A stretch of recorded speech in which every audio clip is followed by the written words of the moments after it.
All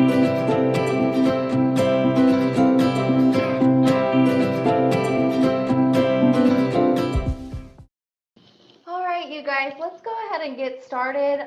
If you're just hopping on, we are going to be talking today about a simple guide to getting started running an online classroom. A lot of us are jumping into this with very little notice right now, and I think this is a great time for us to come together as the education community, and really provide some insight and support on what to do next. What are the things we're going to be talking about today?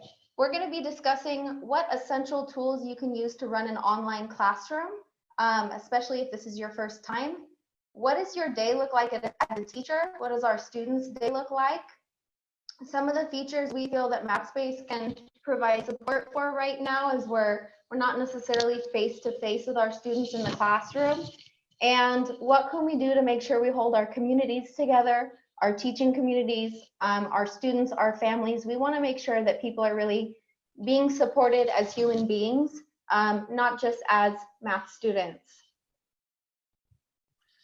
Great. So we're going to first start with a little chat box exercise. So I'm asking the question, where are you in the world? But it seems like everyone's doing this already, which is fantastic. So if you haven't, I'll give you just a quick moment to do it now. To go into the chat box, make sure you're writing to panelists and attendees, and just write your city, your country, and if you want, maybe what the weather's like outside as well. So for example, I'm currently in Melbourne, Australia, and it is cloudy and warm. This is great. This is moving so quickly, I can't actually read quick enough. So Los Angeles, raining, hot and sunny in Sydney, yet warm in Virginia. It's really moving very quickly. So great to see. Now we're going to start with a poll. So I'm going to switch on this poll for everyone. And so we're going to start with how you are currently feeling about teaching online. So you might be feeling super confident, maybe a little nervous, not very comfortable at all, or, oh, I'm freaking out, man. So I'm just going to give everyone a few moments to answer this poll. So we've had over 200 responses already, which is great. This is good. It seems like the majority are a little nervous, but excited about the chance to do things differently. That's fantastic. I'll give everyone a couple more seconds just to answer. The second most, not many people freaking out. That's actually really, really awesome. I'm so happy to hear that. Okay, I might end the poll now. I know not everyone's had a chance to respond. And I'll share the results just so that you know what I'm talking about when I've been kind of reporting on them live. So we can see that the majority of people are actually feeling a little nervous, but excited about a chance to do things differently, which is awesome. You know, some people confident, some people freaking out, some people not comfortable. We do have a wide spread of results, and hopefully this webinar will make people feel a little less nervous moving forward into the online teaching. So I want to take a moment before we really jump into things today and really think about the general sentiment that we're all feeling right now. And I'm not big on Twitter, but I've just felt like during this time, I want to know what my fellow teachers are feeling. I want to know what parents are feeling. The one that really hits closest for me is we're not online teaching. We're responding to a crisis. And I really did get choked up reading that this morning because, you know, we're all so concerned with doing the best for our students right now. And we're also concerned with helping each other out in the teaching community. And I think it's really important to remember that just the fact that you've hopped onto this webinar shows how much you care for your students, how much you respect and honor this profession. And I really want you to just take a moment to take the pressure off of yourself to be perfect. Think of how long it took you from your student teaching days until now to become the teacher that you are in the classroom. It's the same process with online teaching. It's not going to be perfect overnight. And we just want to remember that there's a lot of things we're going to be sharing from our years of experience. It's not going to happen overnight or even a week from now. So please keep that in mind and just know that anything you're doing with your students in mind really is going to make a difference. So a couple assumptions we have as we jump in. We're really assuming that everybody is out there doing their best right now. Some of us, some of my good friends were in the classroom Thursday. Friday, they were told they would be out for 2 weeks. Yesterday, they were told they're going to be out for 6 weeks. I have friends in China who haven't seen their students face to face in 3 months. So we really need to make sure that we're planning for the immediate future, and we're understanding that there are a lot of variables that are uncertain right now, but every person making decisions is doing it with students in mind, and we're just doing the best that we can as a community right now to help everyone out. So who are we? My name is Jillian Green. I'm a curriculum specialist at Mathspace. I'm here live in Stockton, California. I taught in California in person. I've taught up and down the state, and I've also taught online high school.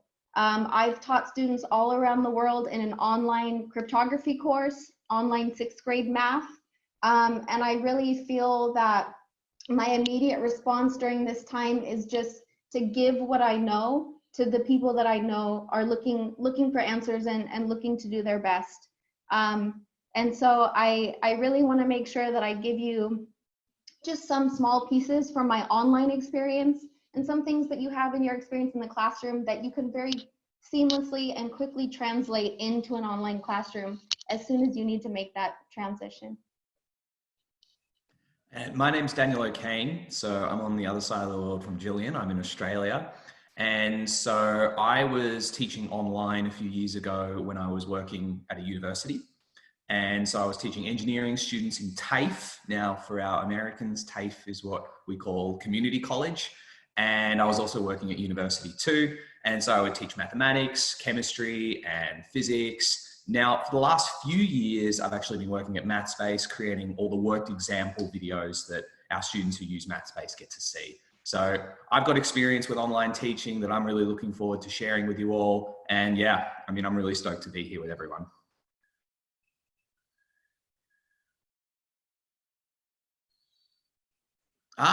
This is my slide. So 4 essential tools to get started. So before we go in, I just want to let everyone know this is more of just like an introduction to these tools. We just want to promote awareness of these tools. We don't have the time in today's webinar to really jump in and show you how to use all these tools to teach. That's going to be a webinar we'll do next week. So we just want to introduce you to these essential tools. So a class website, a messaging tool, a video conferencing tool, and a digital curriculum. These are all just 4 real key tools to have to make sure that you have an engaging remote classroom. So your class website could be an LMS that you're currently using at your school. So I know when I was at university, I used to use Blackboard, but you might have Google Classroom. Use whatever works for you, really.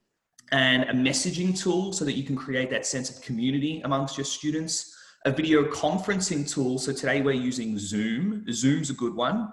But you might be used to using other ones like Google Hangout, for example. And then also a digital curriculum that you can leverage with your students. So we at Mathspace offer that, but just something that, to set up students so that they can be independent as well. So all of these tools listed on the slide are currently free.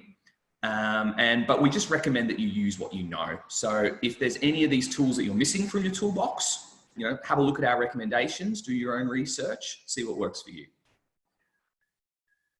So a few things to remember as we're sharing, lots of knowledge with you today is it's not going to be perfect, and you want to start simply. So we'll be sharing a lot of tools, a lot of tricks that we've accumulated over years of online teaching.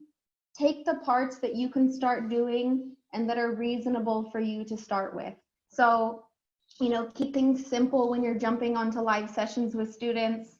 And honestly, the more we can find for students to be self-directed in their learning, the less likely we are going to be to burn out during this time. So find things that empower students to be independent, to be curious, and really jump in and take ownership of their learning while they're at home. And keep a growth mindset. Be prepared, to share your challenges with your students. Not every live session is going to be perfect. Not everything that you have in mind is going to go the way you expect. The students, I think you'll find, are going to be very understanding. But these hiccups happen for us as teachers as well. And we also want to make sure that we're really looking out for those vulnerable populations right now. We have students who will still need additional supports. We may have more students, particularly with limited broadband or internet, that are going to need us to be really creative and flexible in the way that we're assigning work, the way we're grading work, the way we have deadlines in place on our class. So just be prepared to be flexible, be prepared to provide those options for all different types of students. So the first thing that we can start with before we meet with students is to come up with a plan that we share with everyone. And when I say everyone, I mean we want students to know what kind of work is expected, and we want parents to be able to be clear on the expectations as well, since this is a new journey for them. If you already have a class plan, use what you have. Realistically, we're going to be taking, the next unit we were going to teach in the classroom, and we're probably going to be cutting a lot out of it, just because there's so many other things going on that we may not even know about until we get started. So take the plan you have and just add your live sessions to that schedule. Add your assignments there. Cut out the things that you think it's not really realistic to go over in the online classroom. So here's an example. This is a geometry course that I taught. If you look, the only thing you need to add to your unit calendar is when your live sessions are happening and when your online assignments are due. So take a calendar you would have already shared with students and just add those extra online components that you're going to be expecting now that you're not with them face to face. This is great for parents as well. Parents will be bombarded if they get a daily schedule via email. We just want one place where we can put a calendar and everyone knows how to get to that place to look at it. And if people can't find it, we just point them back to the course website, the communications where it has been shared out. Another thing you want to plan for is your own schedule. So we are so conditioned as teachers to do things based on a bell. We hear the bell and we know where to be and we know what to be working on. Your planning period is not going to be as clear-cut anymore. Your lunch break, your stretch break, these are things that you need to make sure you're building in for yourself. So I recommend when I start my day, I'm checking messages from my administrators and I'm preparing my slides for my live class.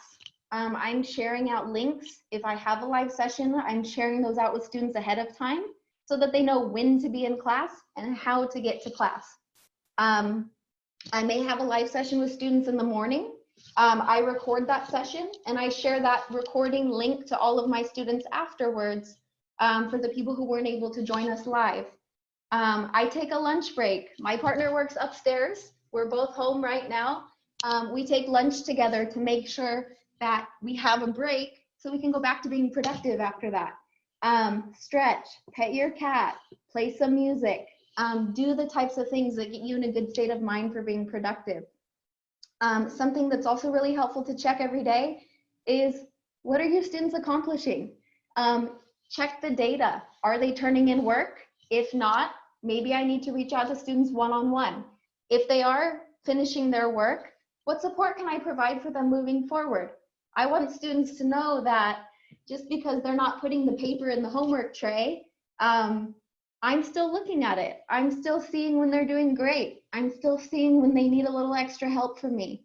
And then the hardest thing I think about being alone at home as a teacher is that you're not seeing your colleagues.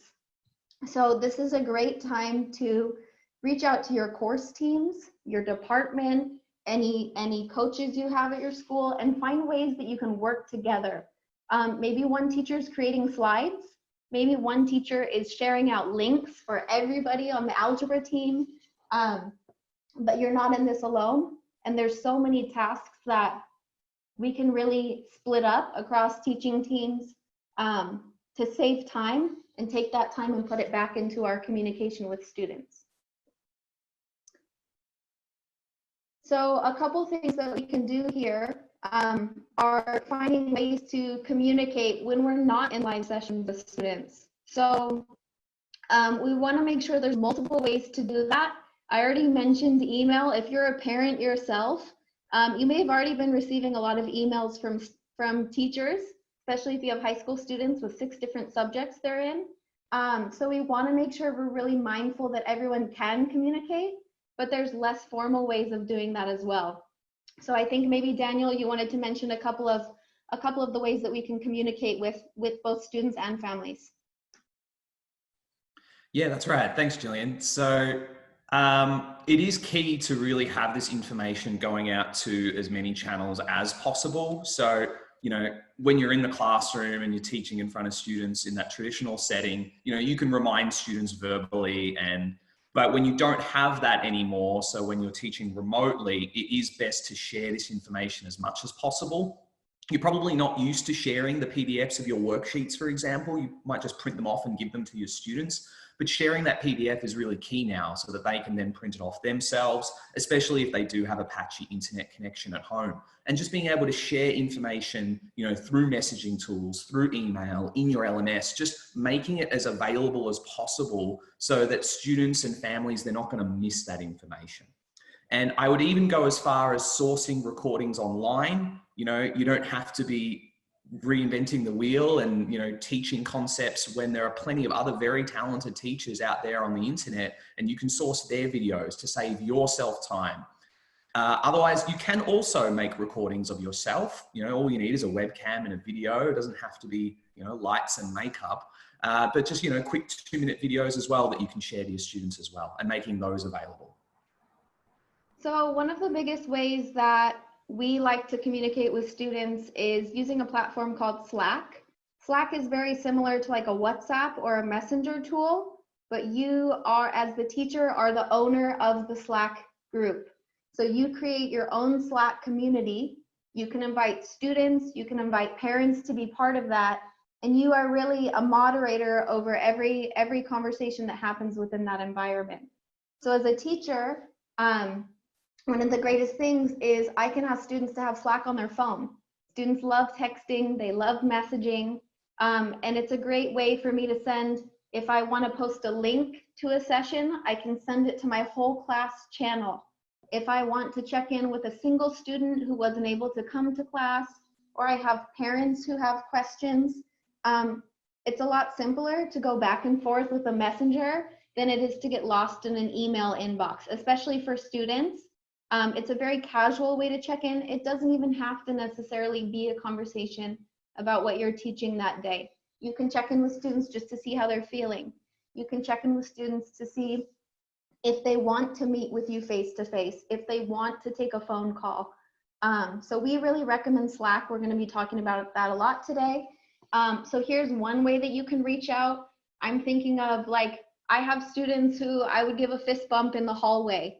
So I'm no longer seeing Jose every morning at 9 o'clock when he's walking in late to my class. I want to still say hi to him. He's still my student. And this is a way I can say hi, and it's very quick. I can speak from my own online experience. I had 250 students at a time. This is not something I would message out all 250 every day, but I may pick a few students every day to send a quick hi, how are you? How's your family doing? What do you need from me? Or maybe just send them like a silly picture of my dog or something, just to let students know that they're not being left behind just because I don't see their face every day. And I'm still reaching out to them. Okay, I'm going to start another poll for everyone. So, which structure do you anticipate will be the most challenging to replicate through online learning? So I am launching the poll now. So the poll should, I believe, come up on your screen. If it doesn't, there might be a polls button that you can click in Zoom to open up that poll. So I'll give everyone a moment now to answer the questions in this poll.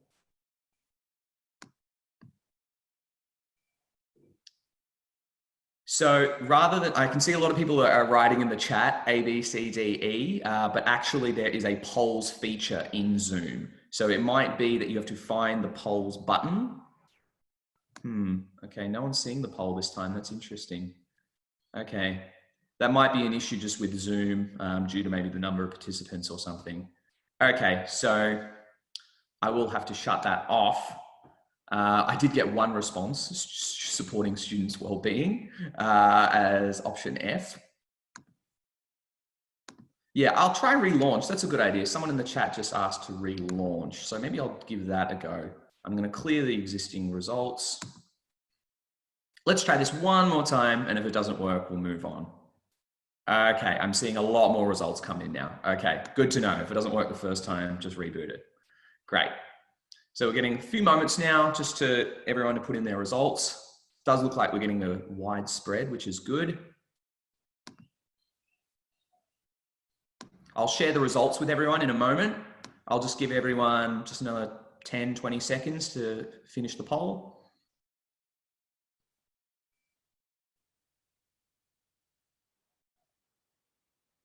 Okay, great. I'm going to end the poll now.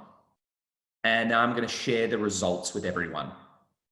And so now hopefully you can see the results on your screen. If not, you might have to find that polls button in Zoom to be able to look at the results. So we did have quite an interesting spread. So 30%, when that was the majority, that assigning, collecting, and grading work is anticipated to be the most challenging. So definitely going to be challenging if you're handing out PDF worksheets, they're printing it, scanning it, putting it back to you by email or something, and then you've got to do that with a class of like 30 students, and maybe you have 3 classes. That could be really difficult.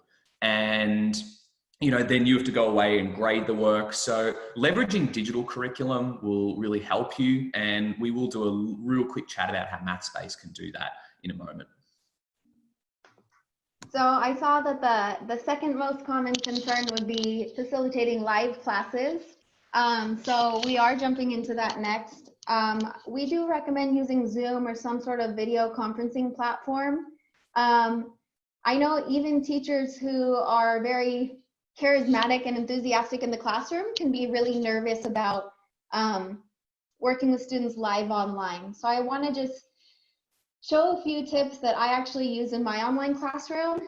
And I want you to just think about how these parallel and mirror some of the things you do in the physical classroom.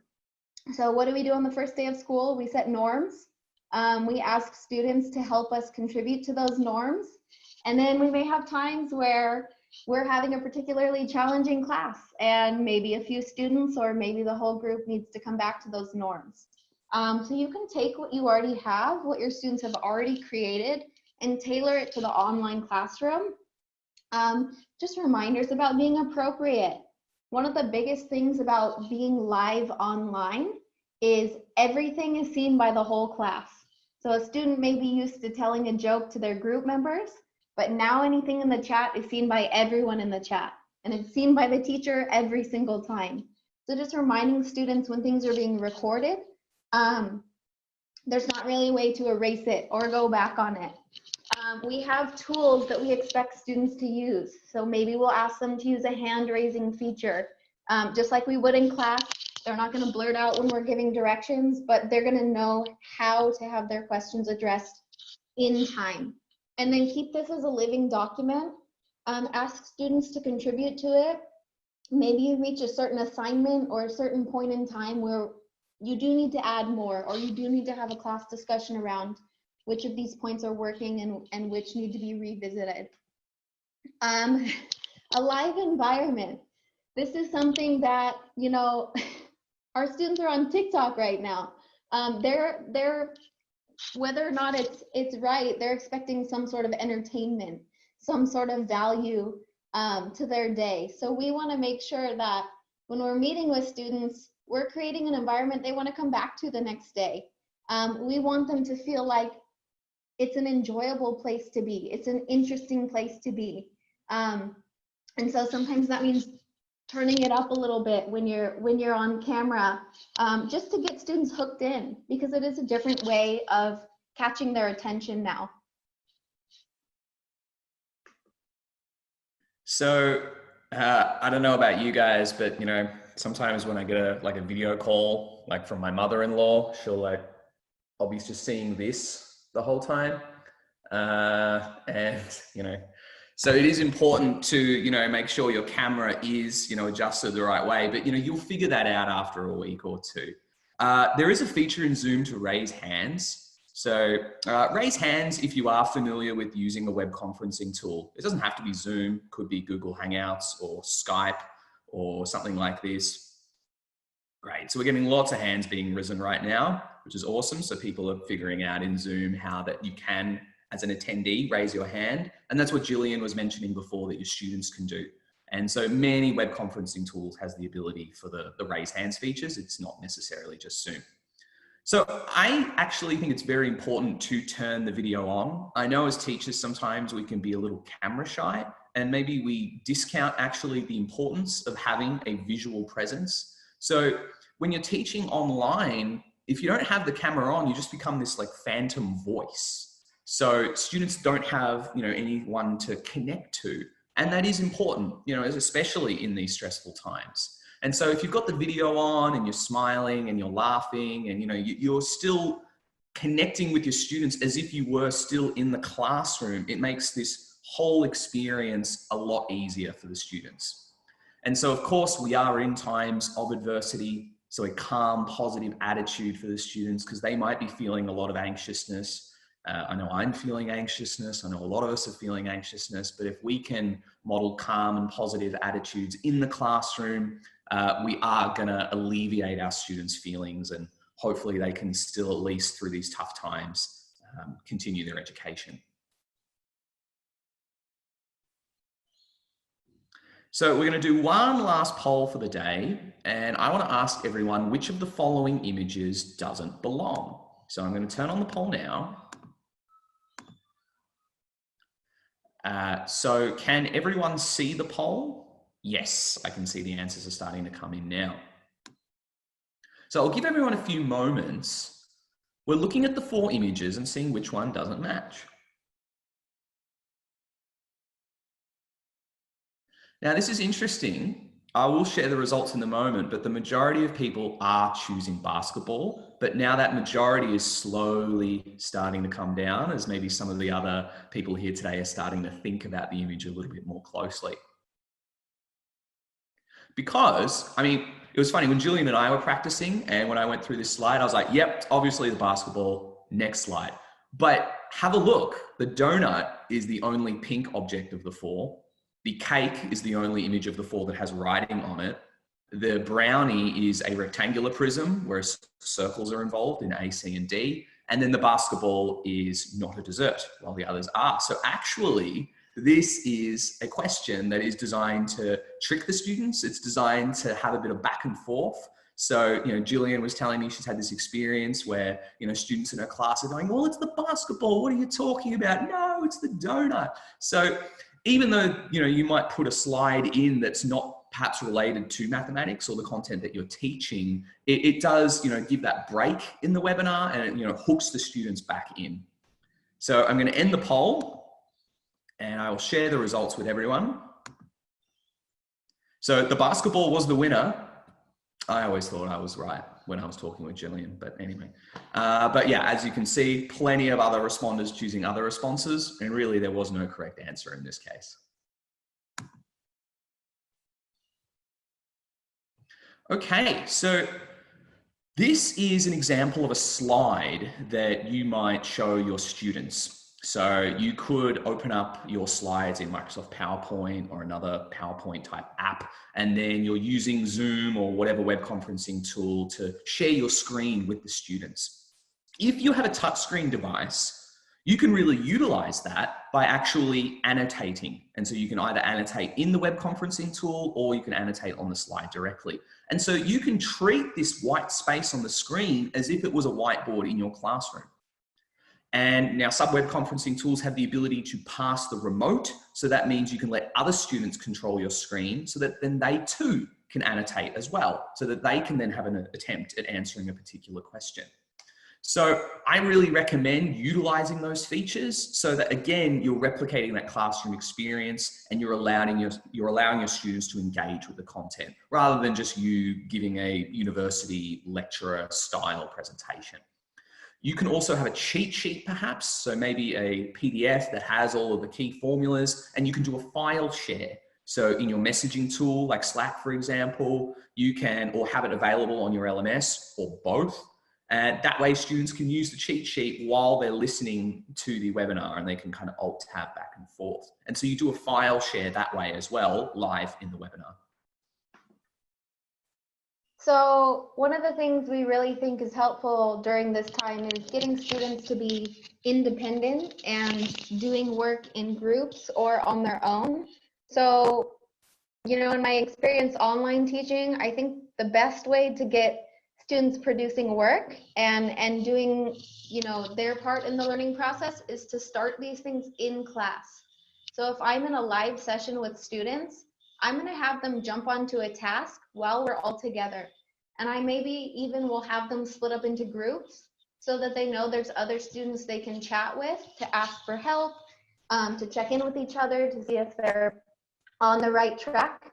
But one of the things I'll always do before we start the task is I give what I think are the clearest directions for anything that could go wrong.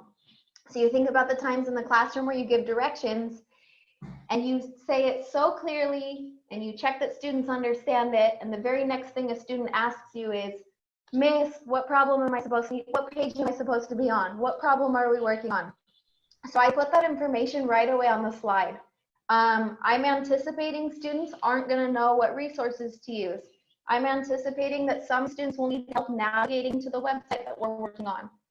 So I make those expectations as clear as possible, and I let them know, stick around if you need help getting started. And I put that in writing. I say it to them as well. And you know, you're going to have those students who finish early or who tell you they're finished early. So I put on the board, great, I'm going to have students presenting this at the end. Maybe that student is going to prepare a presentation. So I'm thinking about all those little things students will have questions about, all those little things that happen in a task in the classroom, they're still going to happen in the online class. So another tool I really like to use is screenshotting. I'm anticipating that I can get my students to the website and someone's going to tell me they don't remember their password. And someone's going to tell me, I don't know which task we're on. So I put a picture of it. I put an arrow, start here. I'm using those visual cues and just making it very clear so students know they're in the right place at the right time. And before students leave class, I give them a very concrete list of what really it is that I expect from them. If I don't make it clear, it's not going to be clear to them. They won't know how to get started. Parents won't know how to support students either. So I end the class with a to-do list. It lets students know there's work that they can complete on their own. It lets students know how to contact me between now and the next live session. I also let them know when the next live session is. And I'm sharing this on the slides during live class. I'm also posting this on Google Classroom, and I'm also posting this on the class Slack channel. Anywhere that I have communication with students, I want to share resources. I can't assume that everybody heard me say it the one time in the live class. I want to make sure I'm always following through in those other ways that I communicate, so that every student, no matter, you know, whether they're able to log on that day or not, they can still get the information that everybody received live. Another thing we want to make sure is, you know, especially as math teachers, we have a lot of pressure to hit lots of standards, you know, finish the whole textbook in the year, whatever those pressures may be. This is really an important time for us to slow it down and check in with students and how they're feeling. Maybe students don't have another adult in their life that they feel they can confide in. Maybe students don't know how to articulate the anxiety or the uncertainty that they're feeling right now. So when I'm in class, I'm giving students sentence starters. I'm helping them articulate what is they're feeling right now. I'm giving them the option to send this to me as a private message. If they're not comfortable sharing how they're feeling to the whole class, I want to make sure that they can still send it to me. And I'm looking for trends. If a lot of students are feeling a certain way, maybe we start the next live session with a community circle instead of a math warm-up. If I have individual students who are maybe expressing that they're not sure how to get their school lunch right now, I'm going to make sure I reach out to that student after class and I let them know that I'm going to help take care of the needs they have right now. So checking in with students, you know, we have to be especially mindful. We tell them that we miss them. We tell them, you know, we talk about the inside jokes that a certain class period had. We bring up those collective experiences that we had together, and we let them know that they're on our minds and that we're thinking about them. And just because we're not sitting side by side doesn't mean they are no longer being cared for. So what we have on the screen now is an animation. It's of actually a student using a textbook in Mathspace. And so the point I'm trying to make is it's great to leverage your digital curriculum and use this as an opportunity to encourage independent learning amongst your students. So something that students can do in Mathspace is that they can open up their textbook and they can assign themselves a task like this one. And if they get stuck, they can use hints, they can watch videos, they can read the textbook lesson. And so what's great about Mathspace though specifically is that it grades every step of work that the students submit into the program. So they're getting step-by-step feedback every step of the way. So you can see this green check appearing every time they enter a correct line of work. And when there's an incorrect line, they'll just get a grey cross and be encouraged to try again. So this means that students, when they're at home and they might not have a parent or a sibling there to help them with their work, you know, they can receive that feedback still. And it also takes the load off you as a teacher as well. So you're not having to grade all of this work constantly coming to you on an online basis. So as much as possible, it's great for us to have ways for students to be independent online. Using online resources where things are graded for us is great. It saves us time. We also want to be realistic right now that a huge problem that we're facing is inequity in access to internet and access to high quality broadband. Keep in mind, some students may be sharing a single computer. Some students may be accessing your class resources on a phone hotspot. And some students may not have internet at all. And there's really a lot of different creative ways we can prepare for this, but we do want to keep in mind that those students deserve high quality options right now, and we need to be flexible with the expectations we have for turning in work. So a couple examples come to mind for me. The last school year I was online teaching, I had a lot of homeless students in the Bay Area of California. And when students are living in their cars, or they're living in a trailer in a park, moving every day, they may not have internet access. So something I was able to do with my students was they had text message data. And so for those individual students, they would text me pictures of the work that they could do by hand when they were able to get the data and cell service on their phone. Sometimes they would be able to email when they had a hotspot from a friend or a family member's phone. There may be ways right now that your district will allow you to draw off packets with the school meals that are being distributed. But we just kind of need to be understanding that there are a lot of unique situations for our students that we can cater to. Reasonably, we can take phone calls with students, but we want to make sure those students have options for learning right now as well. Some of the research in online learning that we were looking into and preparing for this, we found this great quote: instructor responsiveness and availability has been highlighted as a key predictor of online student satisfaction. So it's that ability that when students submit their work, the quicker they can get that feedback, the better. Now, when you're in the traditional classroom, it's very easy to just grab someone's sheet, have a look at it, give it back and say, hey, just, you know, fix this, this, and this. But it is more of a challenge when you're working online, especially if you don't have like a chat platform. So it is key to be able to respond quickly, because then students are going to be more engaged with you.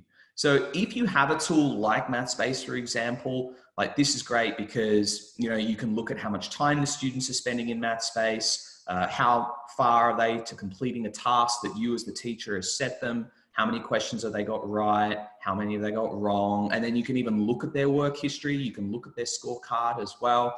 Something like this just gives you a lot of information without you having to, figure that out yourself. So, but just being responsive, being available, that's probably a really big takeaway from today. No matter what you're using in the remote classroom, just being there for your students, especially during this time. They will get a lot more out of the class if you are, responding to them in a reasonable amount of time. So a few things to remember as we come to the end here. We just shared a lot of information with you guys. Some of it comes from our years of teaching online, our preparations and our training, and that's not going to happen overnight. So it's a lot to process. Take the pieces that you can. Use the tools that you were already using that your students know how to use. And just understand that if you have to cut content right now, if you have to do that just to be able to get by during this time, it's okay. And students will be understanding. I think parents will be exceptionally understanding right now of the amount of work that's going into the job of a teacher. And really, when we can find ways to make learning student-centered, it will save us time and energy, because we're juggling a lot right now, and we're really trying to make the best of it. So the more we can empower students to do things on their own, the more time and space we have to make those meaningful connections every day, to check in with students about how they're feeling, and to give them personal feedback. And we're not spending hours and hours and hours trying to just create lessons. So we're really doing the best we can. Students understand that. And keep in mind, through all of this, we do have students that are vulnerable right now. We still have students who deserve access to extra resources. So consider being extremely flexible during this time with the modifications and accommodations you're making for all types of students that we work with. So what can you do to get set up today? Some of these online tools, if you already have them, that's great. If not, start downloading and bookmarking the online tools that you plan to use with your students, and plan for ways that you can communicate with them. And again, if you already have ways that you communicate, use the channels you already have available. Preparing resources. We will have students who cannot get online every day. Make sure you have something available that you can give to them when you start working with other students online as well. We want to encourage students to take ownership over their learning right now. If there's anything you can give them that's self-guided, that's amazing. And if your school is still currently open, do a test run here. I think this is great. Give it a try now so that students know when your school may have to close down. They've already tried it with you, and they already feel a little bit more confident getting started. And then what is it that we're doing to help continue support this ongoing process? We will be sending out recordings from this session. We have a fantastic 7-step guide for getting set up that will be included in the email as well. And we do have several follow-up webinars that are happening early next week. So if you're interested in learning more about how to use Mathspace, how to use Slack, how to use Zoom, we will be jumping deeper into these tools and how to use them with students in our webinar. It'll be Tuesday in the US. It'll be Wednesday Australia time. The links will be shared out in the chat as well. We will also be having a webinar later next week on addressing the needs of the whole child. This can be a very isolating time for many students, and so we want to make sure that we're addressing some of those emotional needs and supports that students need, especially during this time. The links to sign up for that webinar will also be shared in our email. We've had a great opportunity. We've created our own Slack community. If you want to continue this conversation with other teachers around the country, around the world, within your own community, please join our Mathspace Slack group. We'd love to continue the conversation by answering your questions. We'd love to create a space for teachers, for us to answer each other's questions. So feel free to join our Slack community. It's a great low-risk way to try out using Slack before you send an invite to your students to join your own Slack group. If you're ready to read that article, we do have the US and the Australia links on this slide as well.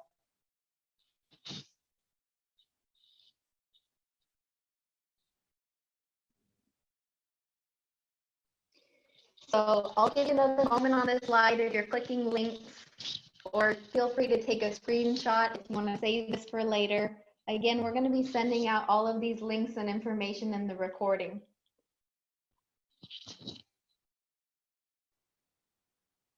We really appreciate everyone coming today, so please stick around if you have any questions. We're going to go through the Q&A and see if there's anything we can address at this time. Thank you so much for coming in. You know, we're all in this together, so hang in there, look out for each other. Let's look out for our students, our families, our friends, and we will get through this time. We will. Yeah. Thank you all. Thanks, everyone. Thank you so much for coming. All right. For those who can stick around for the next 5-10 minutes, we'll have a look at some questions that have been asked in the Q&A. All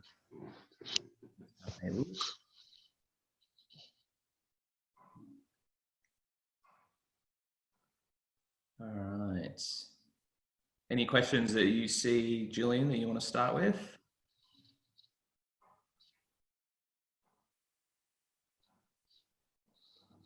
So grading students during Zoom, how would you recommend grading students during Zoom? Do you consider grading participation? I would personally be really cautious to grade for participation right now. Even for students who do have internet access, you may be surprised how often it is difficult to get everybody connecting at the same time. So I would be really cautious about that. Definitely check with your administration's policy, but I would say in my experience, I would have at least a third of my students not able to participate in live classes. Sometimes they had internet, but their broadband connection was not strong enough to maintain the live connection. So for that, I would share out links to the session that they can watch. It's great if you have a private teacher YouTube channel that students have access to. A lot of students are still able to watch and stream on their phones, so they can watch it after the fact. I'll answer this question. What's the best way to perform tests and quizzes when teaching online? So one way you could do this is, you know, make sure you have all the students come in on a particular time, could be in your web conference or just to be on Slack. And then you could just send a PDF of the questions or perhaps a Word document or something. And then you give the students an hour to do the test. And then you make sure that everyone has handed it back to you. So they've sent the file back to you within that hour. So that's one way you could do it. Or, you know, you can leverage digital curriculum tools like Mathspace, where you can create a task, set a quiz to your students, and then it does the grading for you. And then you can set that time window for which the task is available. That's another great way to do a test or quiz online as well. Yeah, I would say, you know, I taught high school online. So a big issue online is plagiarism. You know, where do we draw the line between Googling a formula and Googling the exact answer?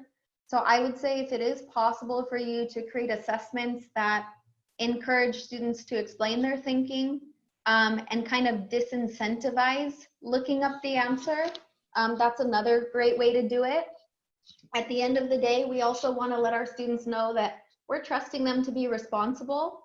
And perhaps if you have the flexibility to offer retakes or error analysis, students might know that it's not a, you know, life or death situation if they don't do well on their first attempt.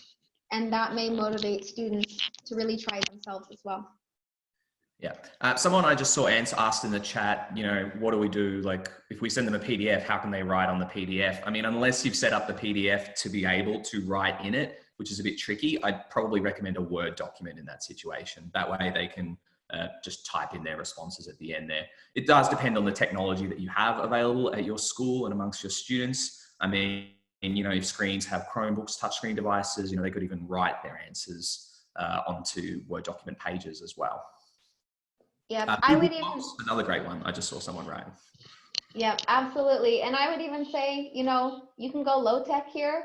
A student can, as long as their notebook paper is clearly marked, they can put problem 1, 2, 3, 4 on a page, take a picture of it, send an email, or upload the file. So it doesn't necessarily have to be typed, but there is the option to do that as well.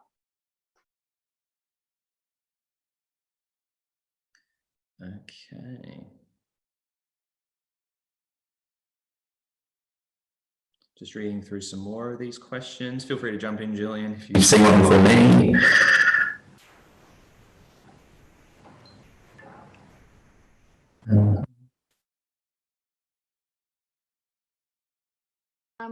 Document camera. I've never used a document camera. I'll typically screenshot things and put them straight into my slides.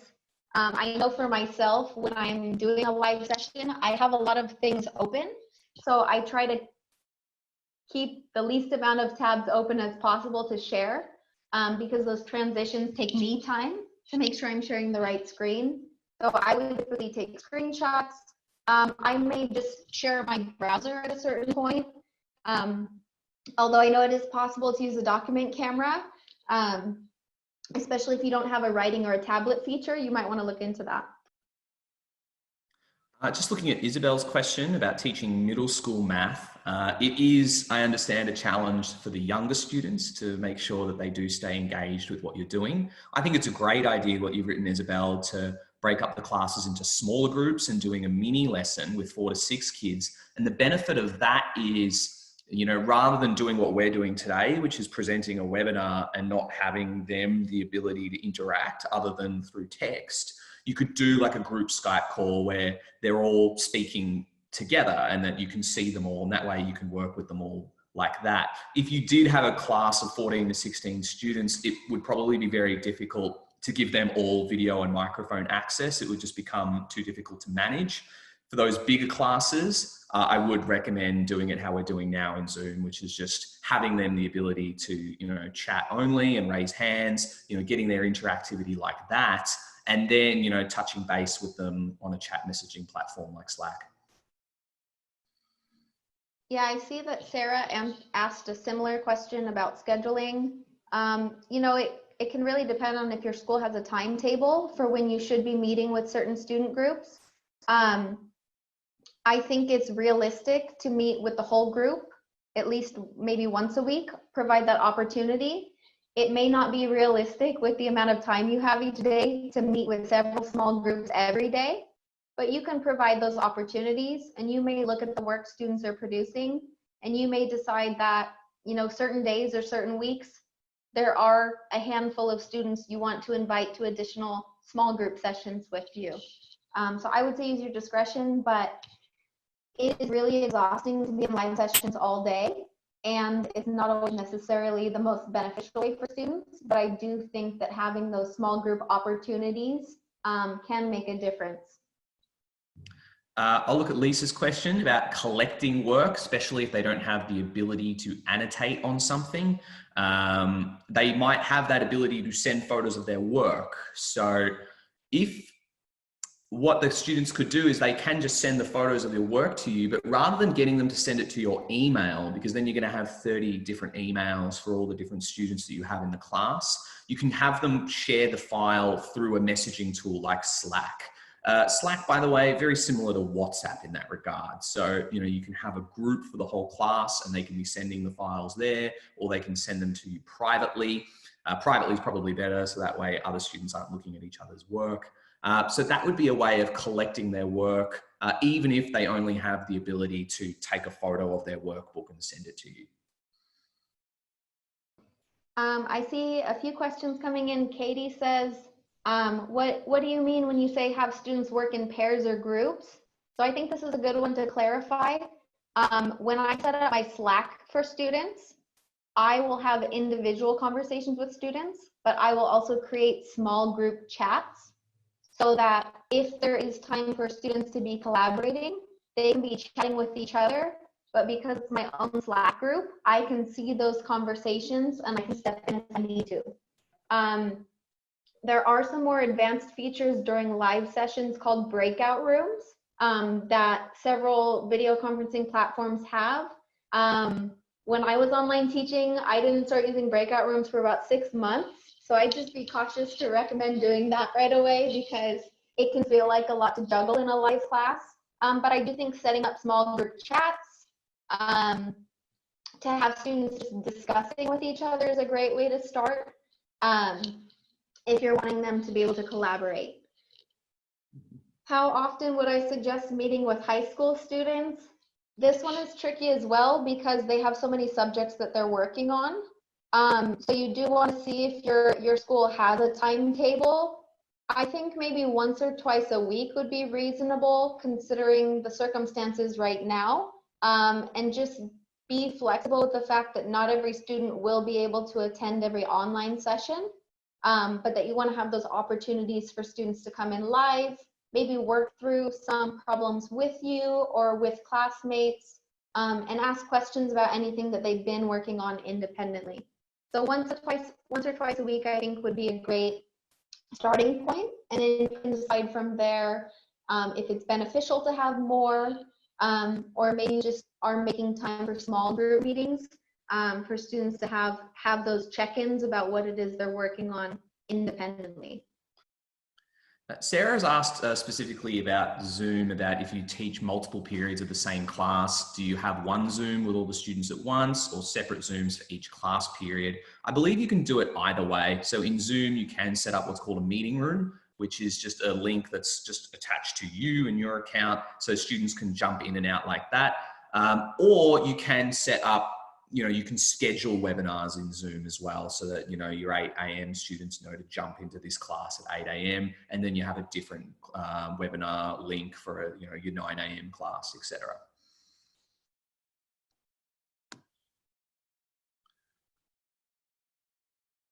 Okay, I think, any other questions we got time for? I know we've got to shoot off in a minute. I see Kristen just asked about Mathspace. I definitely encourage you, Kristen, to come to our webinar next week where we jump deeper into Mathspace. It is possible to see what the most common missed questions are, so that, if you don't necessarily have time to look at each student on an individual basis, you can look at whole class trends. Can you screen record? I think you can screen record. There's several great apps. Daniel, correct me if I'm wrong, Screencast-O-Matic is a great one to use. There's a few tools that you can use, download on your computer if you're looking to record what it is that you're doing on screen. Yeah. So I think, we might leave the rest of the questions to next week because a lot of these questions are specific to, platforms like Zoom, Slack, and Mathspace. And, we're going to have a webinar next week that focuses more on we've talked about the possibility of remote teaching. We've talked about all these tools, but how do we actually use them? So next week's webinar, we'll do a deeper dive into that. So we can look at the Zoom webinar features more closely. We can look at the Slack messaging tool more closely, and we can definitely look at Mathspace more closely as well. And there might even be another webinar just specifically about Mathspace, because Mathspace is really rich in features to help teachers, especially now that we're in this situation of distance learning. Yeah, so before you leave, feel free to take a screenshot. We're going to be emailing out all of these links in addition to the recording when we email you tomorrow. If you are interested, every app we shared today is free. If you want to hop onto the Mathspace page, there is information on how to get your school signed up during this time, free right now as well. So use all of these resources, and we will be following up with you guys in the next day or so with all of this information one more time. All right, let's wrap it up there. Thanks everyone for coming. It's been an absolute pleasure. And thank you, Jillian, as well. It was good. I like it. Yep. Thank you all, and hopefully we'll see most of you next week as well. Take care, everyone. Yep. Thanks everyone. See ya.